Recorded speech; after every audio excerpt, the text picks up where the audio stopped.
Hello, my friends. I'm coming to you from the historic Salt Cave in Port Jefferson Village. Came here with Ethan and Dan back during the Virus of the Crown days when he had gotten sick. And I thought to myself, with everything that's going on in the world right now, maybe it's time that I go into this salt cave once again, because we're supposed to be the salt of the earth. And maybe I talk to you a little bit about what's happening with Elon Musk right now. To oligarchy. Are we going to shut down the illegal Elon Musk takeover of the government? And DOGE stands for dangerous oligarchs grab at everything. It's not going well for Elon Musk. Year to date, since he's joined in helping the administration through the Department of Government Efficiency, he's lost almost $103 billion. What's happening with Elon Musk right now in the DOGE team? I don't know if you heard, but there's a big to-do right now because there's a judge. And this judge, well, she has a little bit of a problem with what's going on. And she actually wants to see whether or not what DOGE is doing is beneficial to everyday Americans. I mean, really, I just don't want America to go bankrupt. So it's a call to action. Yeah. How are you running your other businesses? With great difficulty.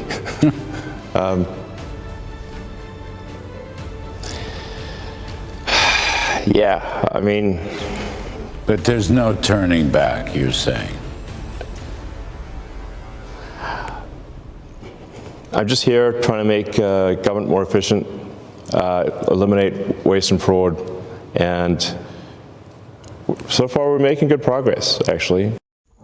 She sent requests to be told whether or not the people that are working there, whether they have the best interests of all of us in mind or not.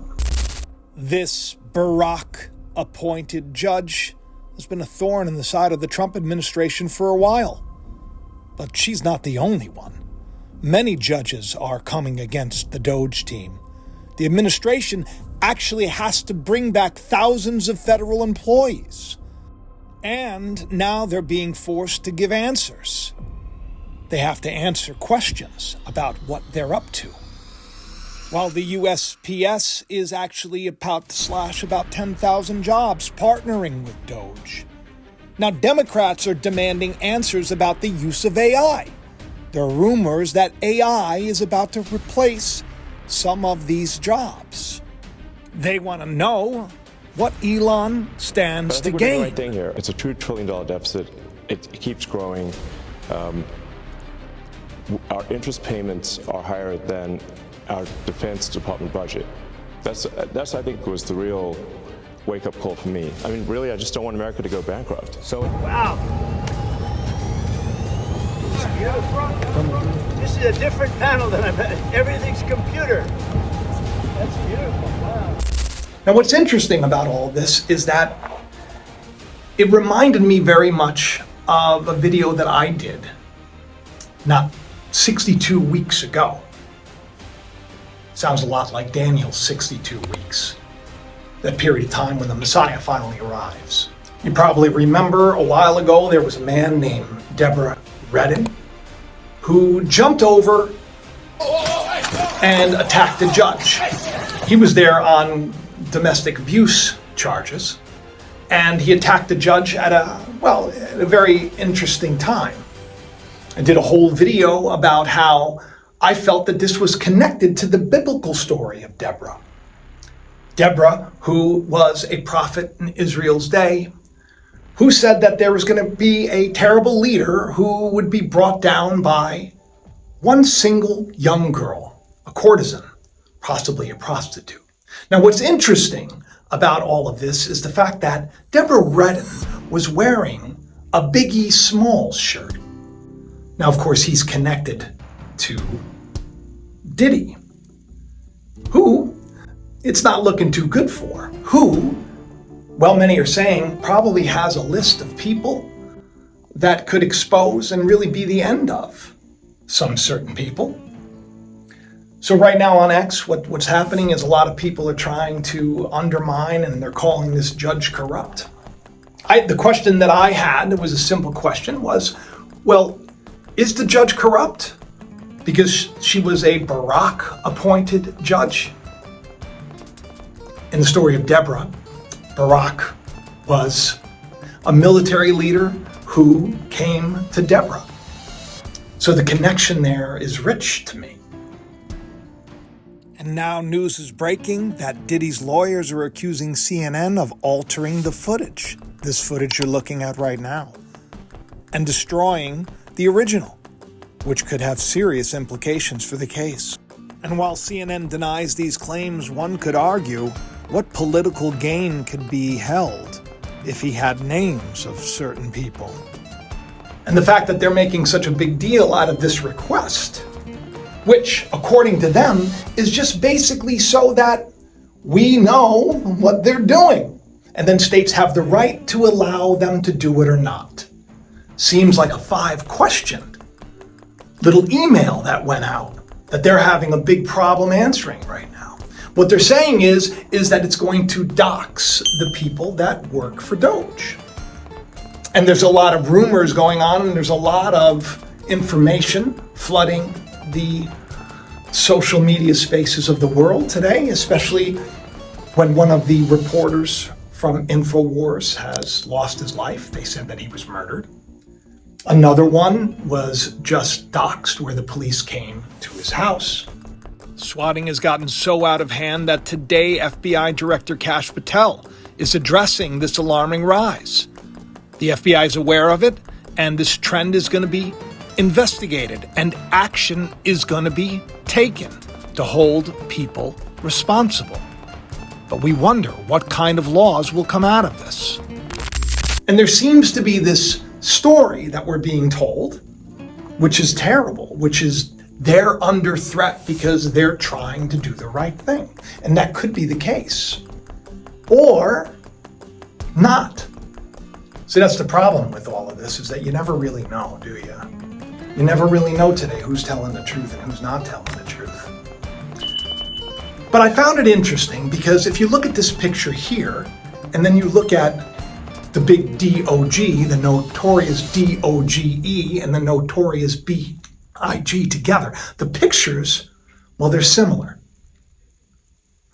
So I have a vibe, I have a feeling that we're going to see over the next couple of days, a feeling that we're going to see some big shakeup indeed. Question is, who is Sisera? Who's the one that gets done in by a courtesan? Just like Deborah Redden was on domestic abuse charges. Could we hear of domestic abuse charges? I don't know, but it's got me thinking how important this story of Deborah is. I believe this is very important. So Deborah, the judge, says a girl's going to get the credit. What ends up happening is she's, out there and she sees Sisera, and he's like this evil dude. And she's like, come on in. I'll get you. Oh, I'll make you feel good. I'll make you feel good.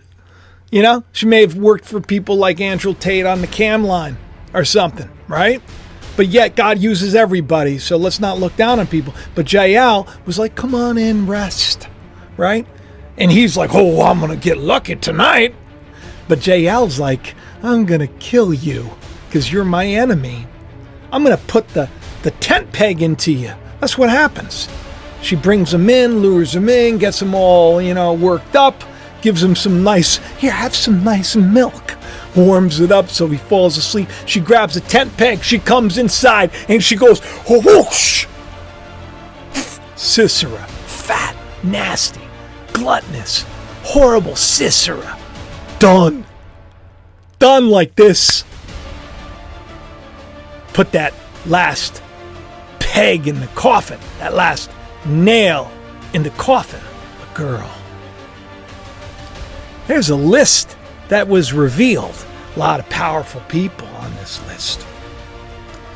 Looking real bad. Leaders of countries, judges, Congress members, stars, celebrities. This one young girl's bringing them all down. Actually, in fact, the news says nail in the coffin. But I'm getting ahead of myself.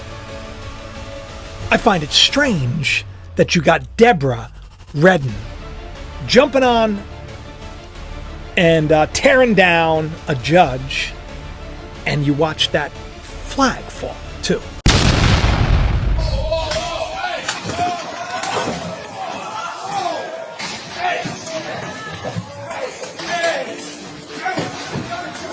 Then the whole thing comes to its end, its final conclusion, at 11/11/11.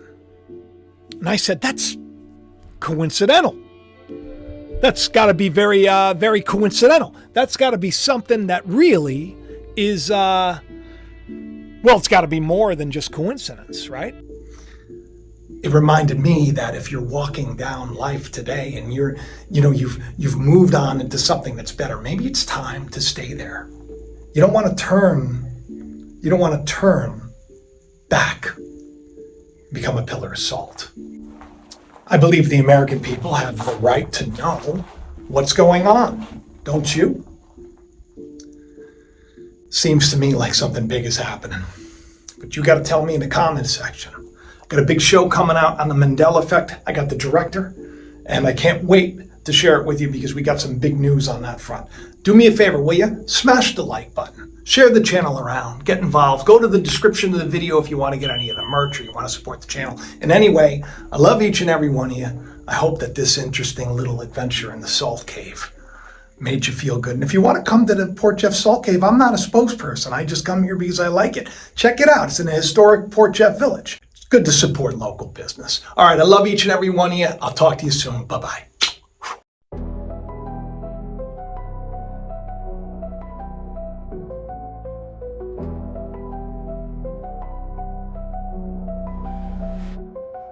As a child, I knew no sin until I was taught by others that I was bad to begin. When I was a child, I was not ashamed or easily tamed. I was alive and free.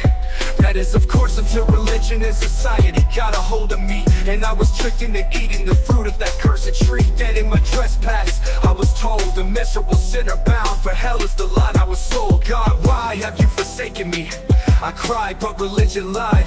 I just went along for the ride, waiting for some savior to return, so I wouldn't have to burn or have to hide. But my salvation had never left or forsaken me, it was always inside. I simply allowed the truth of who I was to be crucified. But it wasn't long before that truth of who I was once again began to rise, and I put away childish thinking for a greater prize. I'ma say life is magical and wonderful once the truth of who you are is once again realized.